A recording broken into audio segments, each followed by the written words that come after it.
पहले जब लोग तपस्या करते थे वन में जा करके, अब तो जंगल वंगल सब खत्म हो गए। फिनलैंड में ही है थोड़े बहुत जंगल। तो पहले वन में जाके लोग तपस्या करते थे, ऋषि मुनि तपस्या करते थे, तो उनकी तपस्या भंग करने कौन कौन लोग आते थे बताओ? अप्सरा। और वो नहीं, आते थे जिनको डर डर रहता था कि ये कुछ कर जिनको लेंगे, डर रहता था। हाँ, और क्या डर रहता था उनको? कि अब तो मेरा काम खत्म, अगर इनको ये हम्म, मिल गया तो। हम्म। तो पहले जो तपस्या करते थे ना, तो उनकी तपस्या भंग करने के लिए प्रश्न है, पहले जब ऋषि मुनि तपस्या करते थे या जिनको कुछ चाहिए होता था और वो वन में तपस्या करने जाते थे, तो उनकी तपस्या भंग करने के लिए कौन आता था? कौन लोग तपस्या भंग करने का प्रयास करते थे? तो उनका तपस्या भंग करने का प्रयास तो पहले तो पंचमहाभूतों द्वारा किया जाता था और इंद्र करवाना चाहता था। और फिर पंचमहाभूतों से बात नहीं बनती तो फिर अप्सराओं को भेजा जाता था कि हम्म। उनकी तपस्या भंग की जाए। तो अप्सराओं से कैसे तपस्या भंग होती है बताओ? क्योंकि उनके मन में वो भाव प्रकट हो जाएंगे, जैसे कामुक भाव प्रकट हो जाएंगे, तो उसके वजह ठीक है, से। तो उससे तपस्या कैसे भंग होगी?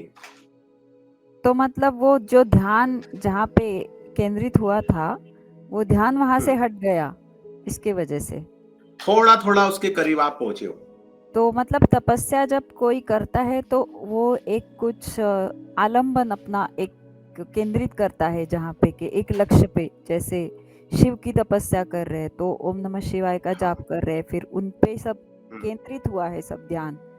तो जब कोई उसमें विक्षेप डाला या अप्सराएं अगर आई और उनके जो हाव भाव थे, गाने थे, नाच था, जो भी था, उसके तरफ अगर ध्यान चला गया तो मतलब आपका ध्यान बट गया, तो फिर आपकी तपस्या भंग हो गई, क्योंकि आप तो जहाँ पे थे पूरा उसका कंसंट्रेशन वो मतलब गया। हुआ, डिस्ट्रैक्ट करने के लिए सारे प्रयास किए जाते थे। जो लक्ष्य को लेकर के जो चल रहा है साधक, उस लक्ष्य से भटकाने के लिए, डिस्ट्रैक्ट करने के लिए ये सारी चीजें की जाती थी। तो पहले तो इंद्र को डर होता था। इंद्र क्या है? पद है। अभी देखो, अगर आप बहुत फेमस हो जाएं और फेमस होने के बाद बहुत सारे आपके फॉलोअर हो जाए, और जब बहुत सारे फॉलोअर हो जाए तो आप थोड़ा पॉलिटिक्स पे बोलना चालू कर दो, तो तुरंत आपके अगेंस्ट जो है षड्यंत्र बनाना चालू हो जाएगा। ऑटोमेटिक चालू हो जाएगा, षड्यंत्र बनना चालू हो जाएगा। मीडिया में आपको बदनाम किया जाएगा, या कुछ भी एक प्रोपोगंडा तैयार किया जाएगा आपकी इमेज खराब करने के लिए, आपके जितने फॉलोअर है ना उनको आपसे दूर करने के लिए। क्यों? तो जो राजनेता, राजनीतिक जो लोग होते हैं, उनको अपनी कुर्सी का खतरा हो जाता है कि अगर ज्यादा पब्लिक इसके फेवर में हो गई और इसने ये अगर चुनाव में खड़ा हो गया, तो ये पद का दावेदार हो जाएगा। ऐसे ही है ना? वो पद का दावेदार हो जाएगा तो फिर हमारी वैल्यू खत्म हो जाएगी। आप देख लो, 40-50 सालों में कई ऐसे आपको उदाहरण मिलेंगे, जो साधु महात्मा, जो साधु संत जो बहुत प्रसिद्ध हुए और उनके ज्यादा फॉलोअर हुए, और उन्होंने थोड़ा भी राजनीति में कदम रखा या राजनीति में बोलना चालू किया, तो क्या हुआ है उन लोगों के साथ में, सबको पता है। तो ऐसे ही इंद्र क्या है? इंद्र कोई व्यक्ति नहीं है, इंद्र जो है वो पद है। आपको बात समझ में आई? इंद्र जो है वो पद है। तो ऐसी जब कोई तपस्या करता था, साधना करता था और एकदम कठोर साधना में, तपस्या में लगा है, तो सबसे पहले इंद्र को चिंता होती थी, इंद्र को टेंशन आता था कि अब ये ज्यादा पावरफुल हो जाएगा, मुझसे भी ज्यादा इसकी तपस्या हो जाएगी, तो इंद्र की गद्दी के लिए दावेदार कौन होगा फिर? ये, इसको इंद्र यही बना होगा। दिया जाएगा। हाँ, इंद्र जो है एक पावर है, इंद्र जो है कुर्सी है। जैसे प्रधानमंत्री एक कुर्सी है ना, मुख्यमंत्री एक कुर्सी है, वो एक पावर है, वो एक पद है। जैसे ही आप प्रसिद्ध होने के बाद आप राजनीति के लिए, राजनीति के विषय में, राजनीति में बोलना चालू करोगे तो फिर सब गड़बड़ हो जाएगा। फिर आप बच के रहना, संभल के रहना। तो जो समझदार साधु संत थे ना, या जो रहे हैं, जिनको ये बात समझती है, वो कभी भी पॉलिटिक्स की बातें नहीं करेंगे, राजनीतिक बातें नहीं करेंगे। उनको पता है कि अब नहीं तो फिर मामला सब गड़बड़ हो जाएगा। तो ऐसे ही जब वो, अब इंद्र को थोड़ी पता होता था कि ये तपस्या काय के लिए कर रहा है, तो वो फिर कोशिश चालू करता था कैसे इसकी तपस्या को भंग किया जाए, इसको कैसे डिस्ट्रैक्ट किया जाए। फिर अप्सराएं भेजी जाती थी। तो अप्सराएं भेजी जाती थी का मतलब ये होता था कि इसको जो सांसारिक प्रलोभन व्यक्ति, आप किस लिए जब तप करते हो बताओ? 90% लोगों का जब तप किस लिए होता है? यज्ञ हवन पूजा पाठ किस लिए होता है? उसको क्या चाहिए? शादी हो जाए, बच्चे हो जाए, धन आ जाए, फैक्ट्री चल जाए, प्रमोशन हो जाए, अवार्ड मिल जाए, फॉलोअर हो जाए, यही सब रहता है ना। तो वो इंद्र को भी ऐसे ही लगता था कि यही सब चीजें होगी, डिमांड होगी, तो इसलिए वो अप्सराओं को भेज देते थे कि ठीक है, इनका अब अप्सराएं तो कभी बूढ़ी होती नहीं है, तो उनका सौंदर्य इनको मिल जाएगा, ये भोग भोगेंगे और उसमें लिप्त हो जाएंगे। तो फिर ये तपस्या नहीं कर पाएंगे, क्योंकि जब आप दूसरे काम में लग जाओगे तो पहला काम छोड़ ही दोगे। पहले होता था ना, जब कोई बच्चे आउट ऑफ कंट्रोल हो जाते थे, जिनके बच्चे आउट ऑफ कंट्रोल हो जाते थे, संभलते नहीं थे, तो उनको बड़े बूढ़े लोग क्या सलाह देते थे? इसको खूंटे से बांध दो। तो खूंटे से बांध दो का मतलब होता है कि इसकी शादी कर दो। तो दिन भर गाय कहीं भी घूमेगी, शाम को आके खूंटे से ही बन जाती है ना, अपने आप आ जाती है। तो ऐसी कहीं भी जो बच्चे देर रात तक घर आ रहे हैं, बहुत रात तक घूम रहे हैं, भटक रहे हैं, पान की टपरी पे खड़े हैं, इधर उधर गटर मस्ती कर रहे हैं, तो उनको बोलते थे अब इनको खूंटे से बांध दो। तो उनकी शादी करवा देते थे। अब शादी करवा देते थे तो फिर 9:30 बजे तक घर। अभी देख लो, अगर कोई 9:30 10 बजे तक घर ना आए तो फोन चले जाता है, कहा हो, कुठे हो, एवढा वेळ लागतो का? ऐसे ही होता ना, इतना टाइम लगता है क्या वहां से यहाँ तक आने में? 10 मिनट का रास्ता है, 5 फोन चले जाते हैं, कहाँ हो, क्या कर रहे हो। तो एक ऊपर एक कंट्रोल, रिमोट कंट्रोल आ जाता है, बैठ जाता है। फिर 5 क्वेश्चन आने के बाद, ये क्यों, वो क्यों, ऐसा क्यों, वैसा क्यों, तो व्यक्ति सुधर जाता है। ऐसा सामाजिक दृष्टि से है कि सुधर गया हो। तो ऐसे ही जब वो साधना तपस्या में लगते थे तो उनको सांसारिक सुख भोगने के लिए उनको लगता था अभी इसमें बिजी, तो अभी मेरा पद जो है, इंद्र का जो पद है, अभी वो उसको कोई खतरा नहीं है, तो भेज देते थे। तो लग जाते थे घर परिवार संसार। अब उनको क्या पता कि वो अप्सराएं हैं, घर संसार बसा लेते थे, बाल बच्चे हुए, तब तक बूढ़े हो गए, जीवन गुजर गया। अब बहुत लंबा समय गुजर गया, तब जाग आई। जब तक जाग आई तब तक फिर अप्सरा बोलती थी अब मैं जा रही हूँ वापस। फिर समझ में आया कि अरे तपस्या ऐसी भंग हुई। तो तपस्या कैसे भंग होती है? ऐसे मतलब उसको डिस्ट्रैक्ट कर देना। अब आप जब तप करते हो, साधना करते हो, तो आप वन में तो जाते नहीं हो। वन में जाते हो क्या? नहीं, वन में कोई नहीं जाता। अब तो घर में ही बैठ के हम साधना करते हैं, घर संसार चलाते हुए। तो जब आप साधना करोगे तो आप तपस्या कौन भंग करेगा बताओ? सोचो। गुरु लोग, जब साधु संत महात्मा लोग कहते हैं अपनी साधना गुप्त रखा करो, साधना करते हो तो गुप्त रखो, गुरु दीक्षा देते हैं तो कहते हैं अपनी साधना गुप्त रखो। ऐसे गुप्त रखो कि पत्नी को भी पता ना चले कि पति की साधना कब हो जाती है, पति को भी पता ना चले कि पत्नी की कब साधना हो जाती है। ऐसी साधना होना चाहिए। क्यों बोलते हैं गुप्त रखो? क्योंकि पहले अलग तरीके से साधना भंग होती थी, प्रकृति का पावर यूज करके उसकी साधना को खत्म करने की कोशिश की जाती थी।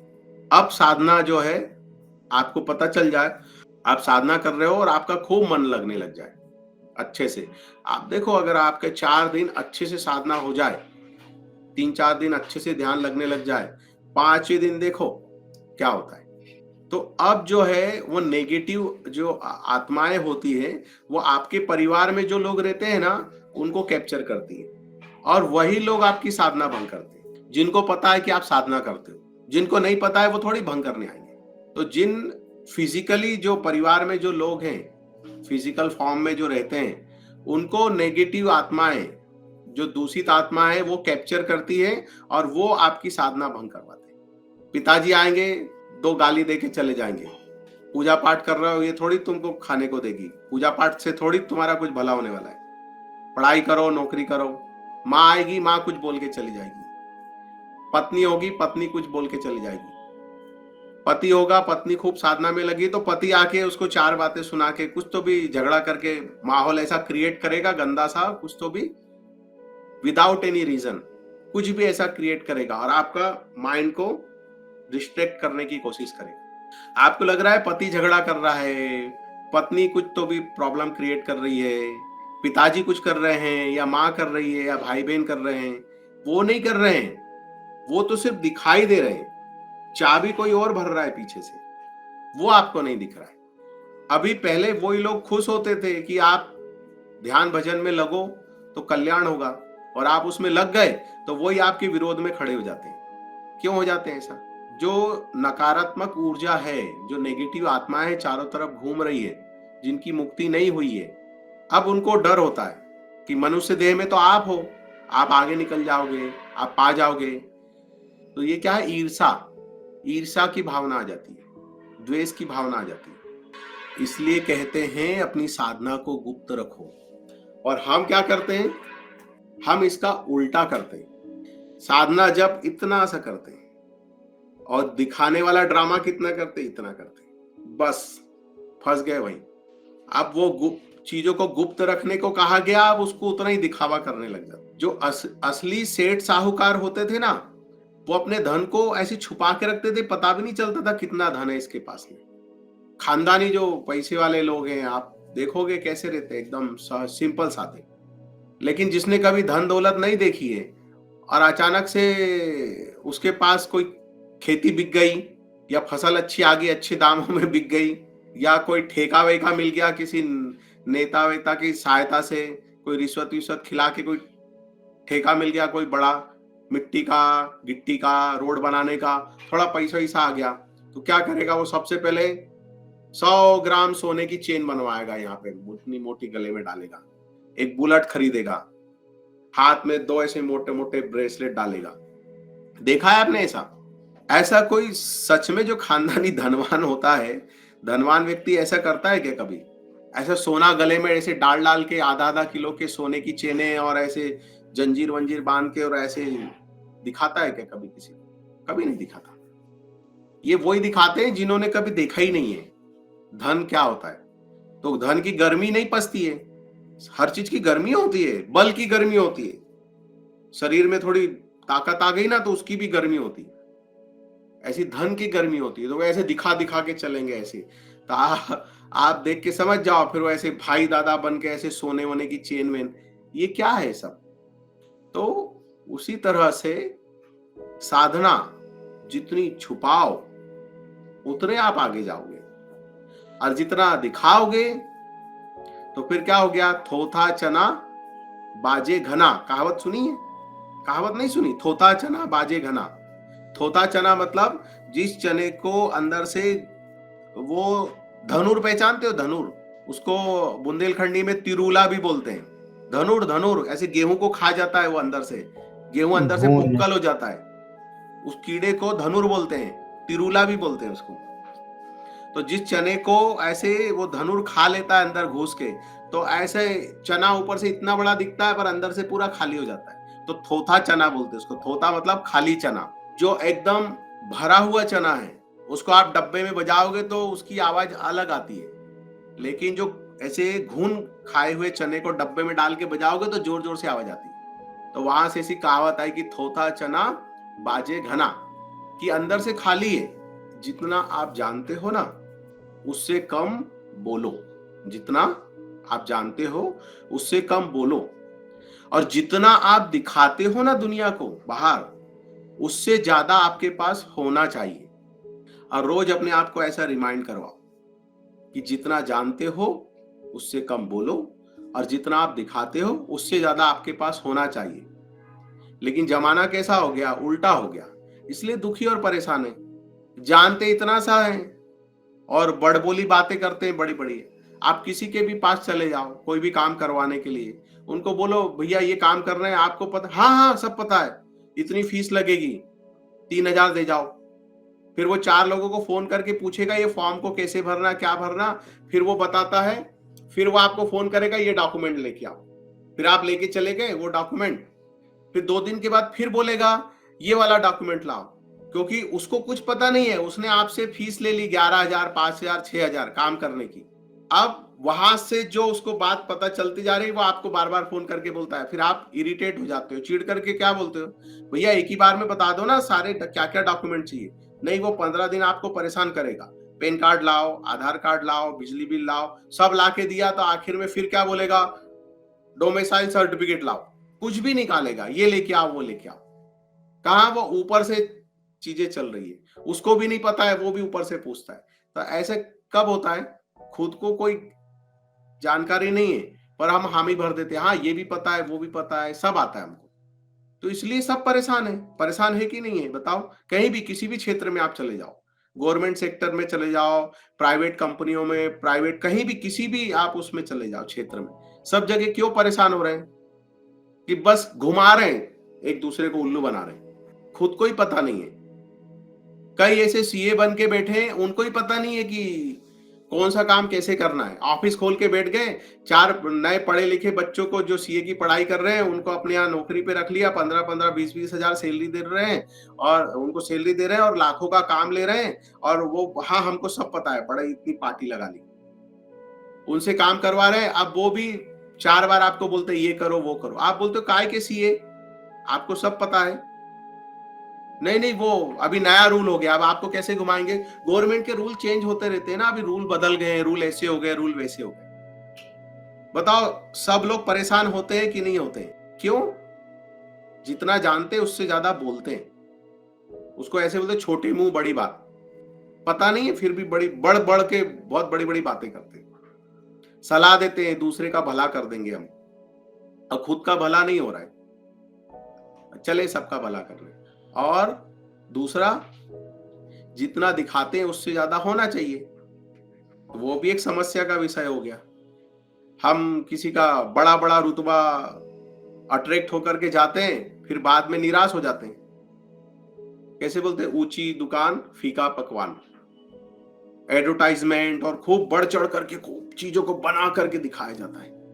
अब वास्तव में जाते हो तो जितने भी आप एड में देखते हो ना, केक पेस्ट्री, उनके जो एड देखते हो वो सब क्या है, सिंथेटिक होते हैं, वो खाने के ओरिजिनल थोड़ी होते हैं। वो इतने चमकते हैं केक और पेस्ट्री और बिस्किट और जो दिखाते हैं ना उसमें एड में, वो सब नकली प्लास्टिक के और वो सब सिंथेटिक होते हैं, क्योंकि वो ज्यादा चमकदार होते हैं।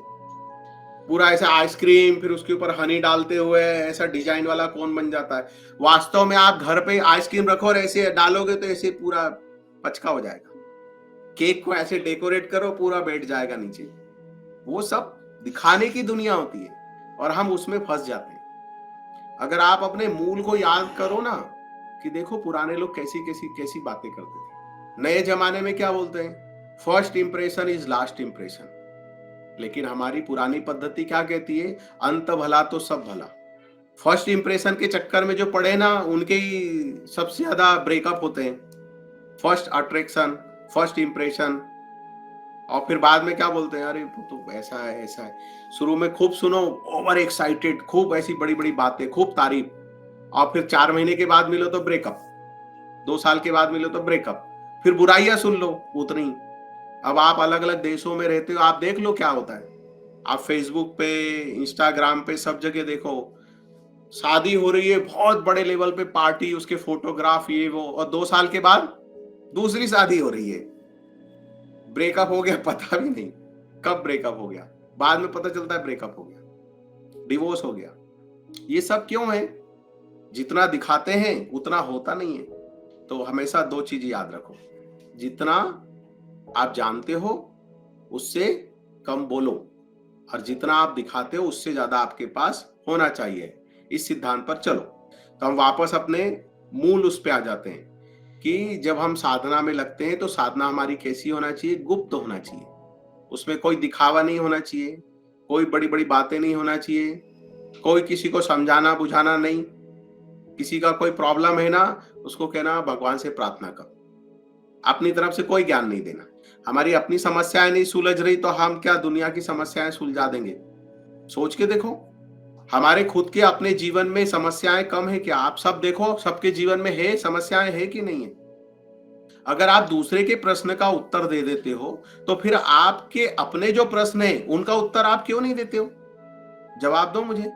हाँ, कोई प्रश्न करता है तो उसका तो आप बड़े अच्छे से उत्तर दे देते हो, तो फिर आपके अपने जो प्रश्न है उनका उत्तर भी तो फिर आपको देते आना चाहिए। तो कहने का मतलब यह है कि दूसरे के प्रश्न का भाई साहब आप बाद में देना, पहले आपके अंदर जो प्रश्न उठते हैं ना, आप पहले उसका उत्तर देना सीखो अपने आप को। पॉजिटिव, नेगेटिव नहीं, इस पर काम करो। दूसरे के प्रश्न का उत्तर दे करके आप माने नहीं हो जाओगे, वाहवाही मिल जाएगी, कुछ नहीं रखा उसमें। आपके अपने प्रश्न है, उन प्रश्नों के आप खुद उत्तर पॉजिटिव रूप में देना सीखो। ढूंढो उन प्रश्नों के उत्तर क्या है। तो दूसरों की समस्या का हल बाद में ढूंढना, पहले अपनी समस्या का हल ढूंढो।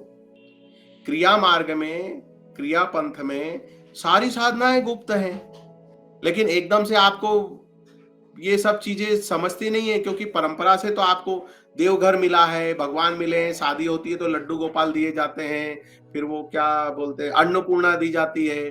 तो जो आपकी वो सांसारिक पूजा है वो सिर्फ 5 मिनट बहुत है, 5 मिनट की वहां पूजा कर लो बस। बाकी अपनी जो साधनाएं हैं, आप बस में ऑफिस जा रहे हो, बस में, ट्रेन में, ऑटो में कर लो, नहाते समय कर लो, सुबह सुबह 3-4 बजे आपकी नींद खुलती है तब आप बैठ करके कर लो। किसी को कुछ पता नहीं आप क्या कर रहे हो, सारी चीजें अंदर की है, आपको दिए। क्रिया साधना अंदर की, मानस पूजा अंदर की, श्वास में जब बीज मंत्र अंदर का, सब कुछ अंदर ही चल रहा है। खेचरी मुद्रा, किसको पता आप खेचरी मुद्रा लगा रहे हो, सब कुछ अंदर है। हाँ, मुझे क्वेश्चन है कि हमारे पास जो भी है, संपत्ति हो या आध्यात्मिक संपत्ति हो या एक्चुअल संपत्ति हो या जो भी हो, वो हमारे जो क्लोज रिलेटिव है या फ्रेंड्स है, उनको उसके बारे में पता होना, या इसने अभी ये फ्लैट लिया है, ये किया, वो किया, जो भी है, ये ऐसा उनको पता चलना, ये भी कितना बराबर है, या वो भी हमें हाँ, नहीं बताना चाहिए, छुपाना चाहिए, नहीं बताना चाहिए। यहाँ तक कि इवन आप बाजार जाते हो ना, तो घर से कपड़े की थैली लेकर के जाया करो। बाजार से आप बनाना लाते हो, मिठाई लाते हो, एप्पल लाते हो, कुछ भी लाते हो, तो वो थैली में छुपा करके लाना चाहिए। प्लास्टिक के बैग में पहले लटकाते हुए ले आते थे, उसमें केले हैं, एप्पल है, ऐसे। फिर घर आते तो मोहल्ले में आधे से ज्यादा तो लोग देखते थे आपके हाथ में थैली में क्या है। तो ऐसे भी कई लोग होते हैं जिनको वो भी खाने को नसीब नहीं होता है। या तो आप सबके लिए लाओ, क्या बोलते हैं, भोजन और भजन सबके साथ में, नहीं तो एकांत में। क्या कहा, भोजन और भजन सबके साथ में, और नहीं तो एकांत में। तो अब आपकी 10,000 करोड़ की कंपनी, फैक्ट्री हो गई, आपके जो रिश्तेदार है सबको आप बंगले बनवा दो पहले, फिर अपनी कोठी बनवाओ, नहीं तो क्या होगा, सब गड़बड़ हो जाएगा। ये जो नजर शब्द कहां से आया, हाय लग जाती है, नजर लग जाती है, ये शब्द कहीं से तो बन करके आया है ना। कान्हा को माँ यशोदा काला टीका लगाती थी यहाँ पे, मेरे लल्ला को नजर ना लग जाए, ये नजर शब्द कहीं से तो आया है ना। तो आया है मतलब उसमें कहीं ना कहीं कुछ सत्यता तो होगी ना। पत्थर के पत्थर, पाषाण के पाषाण नजर से फट जाते हैं, नजर लग गई तो बोलते ना बुरी नजर। तो ये बुरी नजर शब्द आया कहां से, मतलब कुछ सत्यता तो होगी ना। अगर आसमान में धुआं दिखाई दे रहा है, इसका मतलब कहीं तो आग जल रही है, तभी तो धुआं दिखाई दे रहा है। धुआं दिख रहा है मतलब कहीं आग जल रही है। तो ये जो बुरी नजर शब्द आया है, मतलब कहीं ना कहीं सत्यता है ना, इसके पीछे कुछ ना कुछ तो होगा। तो इसलिए अपना जो है, कभी भी धन का दिखावा नहीं करना चाहिए, अपने वैभव का दिखावा नहीं करना चाहिए। जो कुछ भी मिला है परमात्मा को उसका धन्यवाद दो, और हमेशा गुप्त दान करो, गुप्त सेवा करो। ये भी कहा है, उसमें शोबाजी क्या करना। आप खाने के पैकेट बांट रहे हो और उसके फोटो निकाल रहे हो, शाल उड़ा रहे हो, फोटो निकाल रहे हो, खाना खिला रहे हो, उसके फोटो निकाल रहे हो, भंडारा कर रहे हो, उसका बैनर छपवा रहे हो, ये सब क्या है। आप अपने पुण्य को जो 10 साल में छीण होने वाले हैं, आप उनको 4 महीने में ही छीण कर दो, सब कुछ वो नेगेटिविटी से वो सब खत्म हो जाएगा। मैंने कई ऐसे परिवार देखे हैं जो एकदम शांत रहते हैं, न्यूट्रल रहते हैं। आज आप उनसे मिलो, आप मिलने के बाद आप समझ ही नहीं सकते वो दुख में कि सुख में। 10 साल बाद मिलो, वो छोटे से फ्लैट से बड़े बंगले में चले गए, उनसे मिलने गए, तब भी वो वैसे ही रहते हैं, न्यूट्रल ही रहते हैं, एकदम न्यूट्रल। समझ में नहीं आता ये सुखी है कि दुखी है, कुछ नहीं। आप उनसे और अच्छे से बात करेंगे, सेवा करेंगे, सब कुछ करेंगे, लेकिन बड़ा चढ़ा करके कोई बात ही नहीं करते। बल्कि आप अपना पूरा चिट्ठा जाके पूरा खोल के आ जाओगे। ताश में 52 पत्ते होते हैं, एक एक करके निकाले जाते हैं, आप पूरे पत्ते एक साथ खोल दोगे तो क्या होगा? खेल खत्म। कितने जीवन के सूत्र हैं, बड़े बुजुर्ग समझाते थे, साधु संत अपने सत्संगों में बोलते हैं, गुरु लोग अलग अलग तरह से समझाते हैं। समझो उन बातों को। नहीं समझ में आ रही तो भी फॉलो तो करो, देर सबेर जब टाइम आएगा तो समझ में भी आ जाएगी। अभी क्या होता है, कॉलेज में जब लंच ब्रेक होता है ना, तो हम सब साथ में खाना खाते हैं। हम्म तो कभी कभी दूसरे का भी खाना खाना पड़ता है, वो भी हमारा खाता है। कभी कभी अभी इधर में रहता हूँ तो हमारे देखो, सबका खाना ले लो, अपना खाना दे दो, सब कर लो जो करना है वो पहले कर लो, और खाने के पहले आप जो है भगवान को अर्पित करो, प्रार्थना करो, उसके बाद आप ग्रहण करो, तो अन्न का दोष चला जाता है। पहले भिक्षुकों के पास भिक्षा पात्र होता था, उस भिक्षा पात्र में जो मिला वो परमात्मा ने दिया, ऐसा भाव रखते थे। तो अभी तो कहा कि भोजन और भजन सबके साथ में या एकांत में। अब आपने कुछ लाए हो तो फिर सबको थोड़ा थोड़ा दे दो, एक बार किसी से नहीं लिया तो चलेगा, लेकिन अपना प्रसाद थोड़ा थोड़ा सबको बांट दो, फिर भगवान को भोग लगाओ, फिर ग्रहण करो। मेरा ये क्वेश्चन था स्वामी जी कि अगर इतने दोष लगते हैं हमें, इतने टाइप के दोष लग सकते हैं, तो हमें एक नॉर्मल चीजें लेनी चाहिए या प्रोग्रेस करना भी चाहिए? मतलब करना तो होता ही है। तो अच्छा, प्रोग्रेस का मतलब क्या है? मतलब किसी की नजर में प्रोग्रेस करना, देखो, किसी की नजर में प्रोग्रेस करना या अपनी नजर में प्रोग्रेस करना। हेल्दी, अपने खुद को हेल्दी फील होना चाहिए या सिर्फ दूसरे को दिखने के लिए हेल्दी फील होना चाहिए? अंदर से तो कमजोरी है, इसको हेल्दी बोलेंगे, इसको प्रोग्रेस बोलेंगे, या फिर किसी को समझ में आए ना आए पर अंदर से हमको एकदम स्वस्थ लग रहा है, एकदम स्ट्रांग एनर्जेटिक लग रहा है, ये प्रोग्रेस है। तो दोष नहीं लग रहा है। मैं आपको क्या बता रहा हूं कि आप जीवन जीने का तरीका सीखो। आप बचपन से अभी तक बड़े हुए तो मम्मी ने कैसे बड़ा किया? पहले तो आप बिस्तर में ही सुसु पॉटी करते थे, फिर धीरे धीरे सीख गए ना। आप ऐसा भी बोल सकते हो अब इतने सारे नियम, इतनी सारी चीजें, मैं टॉयलेट में ही क्यों जाना है पॉटी करने के लिए, कहीं भी कर सकते हैं। खाना किचन में ही बैठ के क्यों खाना है, कहीं भी खा सकते हैं। मेहमान आएंगे तो लिविंग रूम में ही क्यों बिठाना है, हम उसको बेडरूम में भी बिठा सकते हैं। तो बेसिक रूल्स तो है ना, बेसिक रूल को फॉलो करेंगे, फिर धीरे धीरे समझ में आ जाता है कि देखो सोसाइटी में, समाज में रहना है तो हमको ये ऐसे ऐसे रहेंगे तो सब कुछ अच्छा रहेगा। हम अनुभव से ही सीखते हैं ना। तो उसी तरह आध्यात्मिक जीवन जीने के लिए और आगे जाना है तो फिर और थोड़े थोड़ी चीजों को समझ लो, और उन चीजों को समझ लोगे तो और जीवन आनंदमय हो जाएगा। आप अच्छा स्वास्थ्य है, अच्छी एक्सरसाइज कर रहे हो, आपके एकदम जो है अंदर से शरीर बलवान हो रहा है, ताकतवर हो रहा है, तो आप उसको क्या सेंडो बनियान पहन पहन के घूम घूम के ऐसे दिखाओगे क्या सबको कि देखो मैं ऐसा हो गया हूं? नहीं, ऐसे करोगे ना 5वें दिन आप बीमार पड़ जाओगे। फिर मम्मा बोलेगी काला धागा बांध लो गले में, तो फिर ताबीज बांध लो, तो फिर क्या हनुमान जी का सिंदूर लगा लो, ऐसे ही बोलते हैं। फिर आप क्या बोलोगे? स्वामी जी मतलब हम एक्सरसाइज करें और डोले शोले बनाए और फिर किसी को दिखाए भी ना क्या? तो पहले तो ये पता होना चाहिए कि संसार को दिखाने का सुख प्राप्त करना है या वास्तव में उन चीजों को आपको अंदर से सुख उसका लेना है। दो तरह का सुख होता है, एक ईगो सेटिस्फेक्शन वाला सुख और एक जो है आत्मिक सुख अंदर का। तो कौन सा सच्चा सुख है? जो स्थिर और स्थायी रहे वो सच्चा सुख है, या जो क्षणिक है वो सच्चा सुख है? क्रीम पाउडर लिपस्टिक वाली जवानी सच्चा सुख है, किसी ने तारीफ कर दी वो, या लॉन्ग टाइम जो है जैसे आज आप देख लो कोई मुझे एक याद आ गया, हम जावर में जब रहते थे तो वहां पे हमारे घर के सामने एक आजी रहती थी।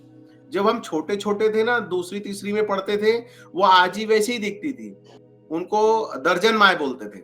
और जब हम 25-26 साल के हो गए और तब उनसे मिले तब भी वो वैसी दिखती थी।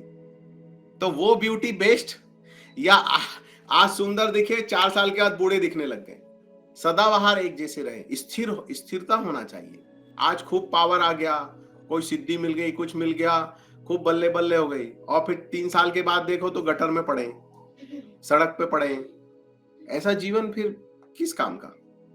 स्थिरता होना चाहिए जीवन में। कुछ भी पाओ स्थिर पाओ। वैसे स्थिर तो कुछ भी नहीं है, लेकिन जितने लंबे समय तक चला सको उतना अच्छा है।